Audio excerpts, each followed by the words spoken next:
Eu adoro usar checklist para estudar, eu uso o checklist todo dia para trabalhar, mas a verdade é que um monte de gente vai usar uma checklist fielmente e vai acabar não passando no vestibular. E pior, muita gente vai usar checklist e não vai nem mudar sua nota ao longo do ano. E eu já cansei de ver isso de vários colegas que são as melhores pessoas para se organizar, que seguem direitinho a checklist, fazem tudo o que tinha para ser feito, mas chega no final do ano e a nota no Enem é a mesma, não melhora nada. E a gente está passando por essa epidemia de tudo agora checklist e vocês me pediram para colocar no cronograma desse ano e eu coloquei. No cronograma Enem 2024 tem um monte de checklist para você preencher. Vou colocar as instruções na descrição, mas eu não posso deixar de fazer um vídeo te alertando dos perigos de se usar uma checklist. Que de forma alguma eu acho que você não deve usar, eu acho que você deve usar as checklists, mas você tem que ter noção do que está fazendo. E a coisa mais importante de ser falada, e tem muito a ver com metacognição, e tem muito a ver com revisão ativa, é que você usar uma checklist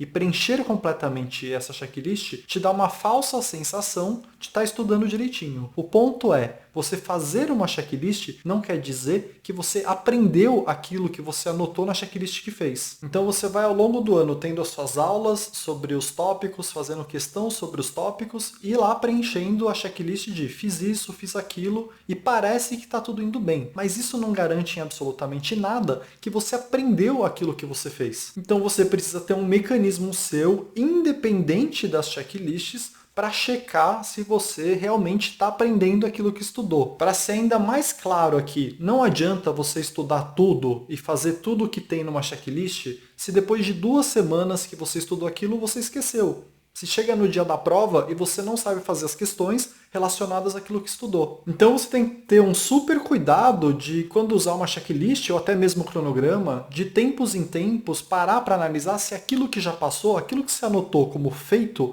você realmente absorveu, você realmente aprendeu. Eu vou falar aqui 3 jeitos mais ou menos de você fazer isso. E o primeiro tem a ver com metacognição e assim, você não consegue desenvolver isso do dia para a noite, é uma coisa que é com o tempo que vai melhorando, mas metacognição diz respeito ao conhecimento sobre o conhecimento, envolve as técnicas de estudo, mas envolve também uma autocrítica em relação ao que você sabe ou não sabe. Então você é capaz de dar uma olhada numa relação de tópicos, numa lista de blocos e dar uma pensada a respeito do tipo, sei ou não sei esse tópico? Se cair uma questão na prova, eu tenho chance de acertar? E para você lembrar de fazer isso, eu até tentei ajustar a checklist e coloquei aqui uma legenda que muita gente está me perguntando o que é, então eu coloquei lá, estudar, fazer questão, revisar e coloquei um último ponto para você preencher que é domínio. O que é esse domínio? Esse domínio é justamente se fazer essa pergunta. Com o que eu estudei até agora, com o que eu pratiquei até agora, eu sou capaz de fazer questões desse tópico se ele cair na prova do Enem? Porque você percebe que não adianta nada você estudar um monte, fazer um monte de questão, se quando cair na prova você não vai conseguir fazer? Então isso seria até o item mais importante para se preencher na checklist, que é essa autocrítica. Você se perguntava, eu já sei o suficiente ou não?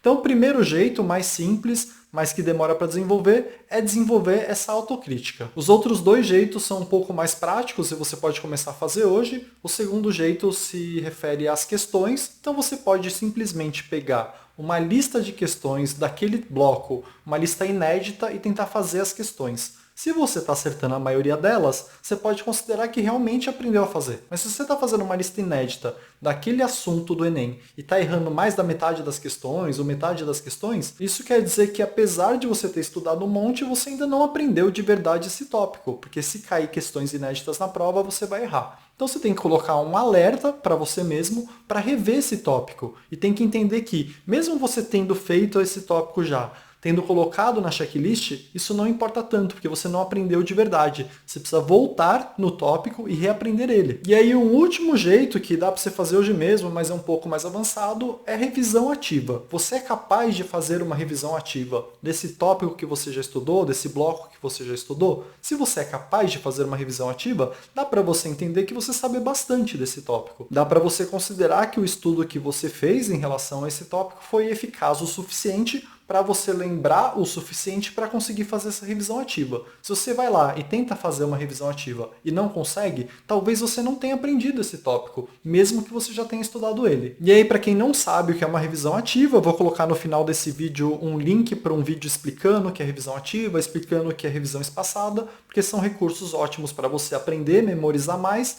e para fazer essa autocrítica, entre aspas, do que você está sabendo ou não. Mas aqui a mensagem central desse vídeo é: não adianta você simplesmente seguir uma checklist. Você ter preenchido ela te dá uma falsa sensação de que você passou por tudo e aprendeu tudo, mas isso não é verdade. Você ter estudado um tópico não quer dizer que você aprendeu aquele tópico. Você precisa, independentemente da checklist, checar de tempos em tempos se aquilo que já passou você realmente aprendeu. E eu falei nesse vídeo 3 jeitos de você fazer isso. Então eu vou deixar aqui o link para o que é revisão ativa e por hoje é isso.